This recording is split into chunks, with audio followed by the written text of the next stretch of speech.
नमस्कार, आयुर्वेदा आरोग्यम आपके उत्तम स्वास्थ्य के लिए समर्पित चैनल। Myself doctor RC Maurya, Ayurveda medical officer, Prayagraj, Uttar Pradesh. आज हम बात करेंगे सर्वप्रमेय हर योग, एक आयुर्वेदिक मेडिसिन जो हजारों साल पहले हमारे चरक संहिता चरक चिकित्सा अध्याय 6/40 में वर्णित है। यह औषधि सभी बताए गए 20 प्रकार के प्रमेहों में अत्यंत लाभकारी है। चरक संहिता चिकित्सा स्थान अध्याय 6 के 40वें श्लोक में प्रमेह रोगाधिकार अध्याय में सर्व प्रमेय हर योग की बात चरक संहिता में बताई गई है। फलत्रिकाम दारुण्यशाम विशालाम मुस्ताम च नेक्वाथ्य निशाम सकलकाम पिबेत कषायम मधु संप्रयुक्तम सर्व प्रमेहेषु समुद्धतेषु। इस औषधि योग का प्रयोग आयुर्वेद संहिता में बताए गए 20 प्रकार के प्रमेहों के लिए उत्तम और प्रभावकारी होता है। यह औषधि सरकारी चिकित्सालयों तथा प्राइवेट आयुर्वेदिक स्टोरों पर उपलब्ध है।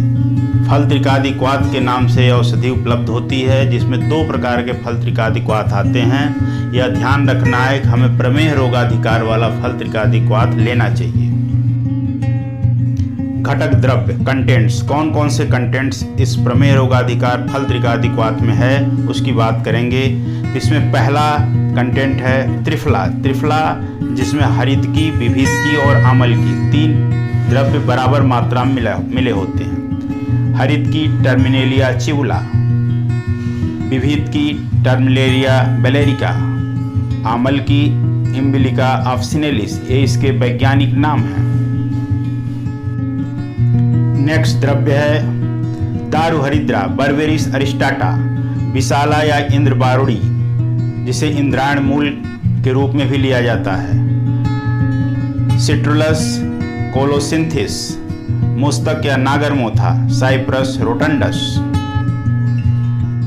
अब आइए हम बात करते हैं कि ये घटक द्रव्य हमारे शरीर पर किस प्रकार से कार्य करते हैं। त्रिफला त्रिदोष शामक है। यह वात, पित्त और कफ तीनों दोषों को बैलेंस करता है। दारुहरिद्रा, दारुहरिद्रा बर्बेरिस अरिस्टाटा, यह यकृत पर कार्य करने वाला द्रव्य है। बाइल परगेटिव है, पित्त सारक है, व्रण शोधन और व्रण रोपण का भी कार्य करता है। यानी घाव हो गया हो तो उसको ठीक करता है, उसको स्वच्छ बनाता है, डिसइंफेक्टेंट का काम करता है। रक्त पित्त, रक्तार्स या रक्त प्रदर, कहीं शरीर में इंटरनल ब्लीडिंग हो रही हो, रक्तस्राव हो गया हो तो उसको भी रोकता है। इंद्रायण या इंद्रवारुणी या इंद्रायण मूल या विशाला जिसको कहते हैं, यह तीक्ष्ण विरेचक है, बहुत ज़्यादा ड्रास्टिक परगेटिव है, इसलिए इसकी मात्रा इसमें होती है। तो इस औषधि को चिकित्सीय निर्देशन में ही लेना चाहिए। मुस्ता या नागरमोथा, यह संग्राहक, दीपन, पाचन तीनों का कार्य करता है।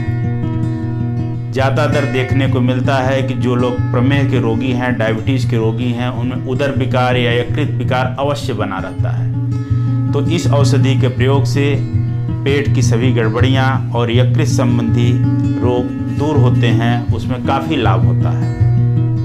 प्रमेह के उपद्रव यानी डायबिटिक गैस्ट्रोएंटेरोपैथी में भी यह औषधि काफ़ी लाभकारी है, क्योंकि यह पाचन संस्थान को पूरी तरह से ठीक रखता है और होने वाली गड़बड़ियों को, जो आगे आने वाली गड़बड़ियां हैं, उनको भी रोकने में काफ़ी मददगार होता है। इसलिए इस काढ़े का निर्दिष्ट रूप में प्रयोग करना चाहिए।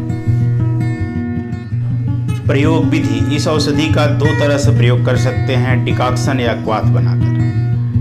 2 चम्मच औषधि को 2 गिलास पानी में डाल दें। पकते पकते जब 1/4 यानी आधा गिलास रह जाए तो छानकर गुनगुना रहने पर पिएं। सुबह शाम इस काढ़े का इस रूप में सेवन करना चाहिए। पाउडर या चूर्ण के रूप में आधा से 1 चम्मच की मात्रा सुबह शाम गुनगुने जल से लेने पर अच्छा लाभ होता है।